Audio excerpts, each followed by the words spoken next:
मेरी सरकार ने योग, प्राणायाम और आयुर्वेद की भारतीय परंपरा को पूरी दुनिया तक पहुंचाने के लिए निरंतर प्रयास किए।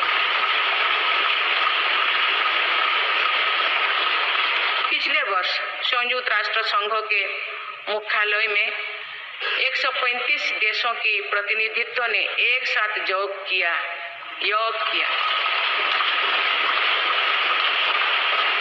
ये अपने आप में एक नया रिकॉर्ड है। मेरी सरकार ने आयुष पद्धतियों के विकास के लिए एक नया मंत्रालय बनाया है। विश्व स्वास्थ्य संगठन का पहला global centre for traditional medicine भी भारत में बन रहा है।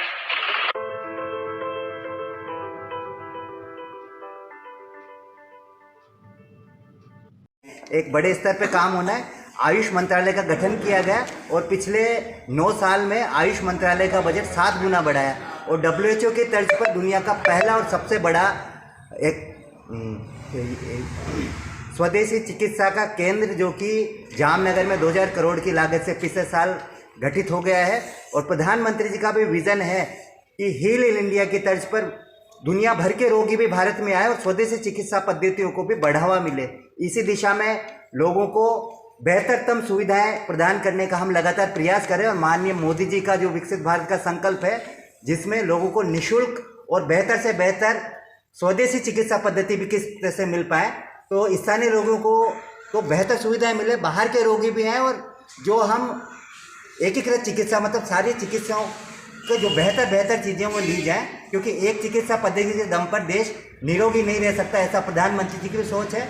और जब माननीय केंद्रीय स्वास्थ्य राज्य मंत्री ने G20 में अपना देश का एकीकृत स्वास्थ्य मॉडल रखा, उसमें बताया कि किस तरह से आयुर्वेद देश को स्वस्थ रखने में 2047 में हम सब निरोगी राष्ट्र की कल्पना कर रहे हैं। विकसित राष्ट्र चलता ही गया। 7 बार बोर्ड पे नाम है, लगभग 35-36 लाख रुपए का सहयोग किया इन्होंने विधायकों से। कुछ आया, कुछ बचा भी है, कमरा तो बनना बाकी है, बाउंड्री का काम थोड़ा सा, पारदर्शिता का काम तो पेंडिंग भी है, और आगे भी हमारे पक्ष को सरकार तक ले जाने का काम भी करेंगे। तो माननीय डोगरा जी से चाहूँगा अपना उद्बोधन और आशीर्वचन दें। डीडी सर, अशोक विजय जी, गाँवकर साहब, नीति वर्मा जी, गुरु व्यास जी, पुरुषोत्तम पारिक जी, हमारे दोनों पार्षदगण, हमारे बनारस से आए हुए स्थितिगण, डॉक्टर साहब, सभी सम्मानित भाइयों बहनों, ये बिल्कुल सही है। मेरे से पहले भी सबने यही कहा कि कोरोना काल से हम लोग भी जुड़े, सब मिले। ये हॉस्पिटल तो बंद होने की स्थिति में था, इनकी वजह से ये ऐसा चला।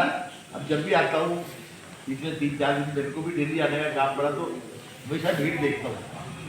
इतने पेशेंट आते हैं और ठीक होके जाते हैं, उनकी बात सुनते हैं तो बहुत अच्छा लगता है कि चलो एक पंचकर्म कभी सोचा नहीं था कि बुद्धि में भी हुआ, तो ऐसा हो रहा है कि फर्स्ट क्लास रोज पेशेंट देशी विदेश तक से आ रहे कराने के लिए, बहुत अच्छा लगता है। गाड़ा तो उस टाइम से चालू हुआ तो आज तक चल रहा है। और ऐसी ये मशीनें आ गई जो इनके कहने से आई, उससे हम लोगों से बात करते हैं तो उससे सेटिस्फाइड है, इससे संतुष्ट होकर जाते हैं यहाँ से, तो बहुत अच्छा है। और इसको एक बड़े रूप में ले जाना चाहते हैं, उसके लिए हमारे सांसद महोदय जो भी लोकसभा के अध्यक्ष हैं, उनका भी सहयोग लेकर के, और इसको होगा तो अब अगले साल में ही लोकसभा चुनाव के बाद कई प्रयास कर रहे हैं।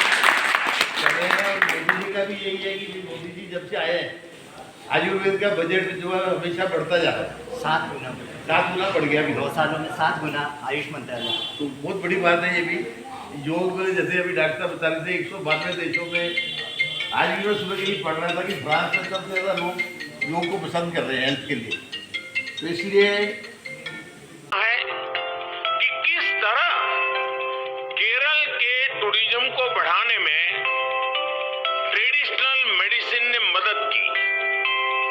ये सामर्थ्य पूरे भारत में है, भारत के हर कोने में है।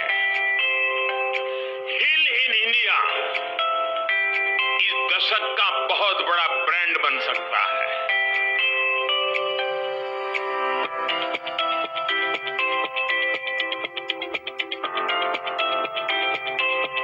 24 फरवरी 2023 को आज 5 मिनट में USA Australian and Canadian tourist का पंचकर्म हुआ, तो उनको कैसा अनुभव लगा ये बताएंगे इनके इंचार्ज जो ऑस्ट्रेलिया से हैं। आप बताएं अपने अनुभव, how do you feel after this session? Everything was amazing. The staff were very professional, and we feel very relaxed after our session. Couldn't say anything better about the place. Yeah. And mind massage you administrated. How do you feel after this mind massage here in Panchkarma unit? How do you feel? Just And namaste. and Wonderful. And what about this?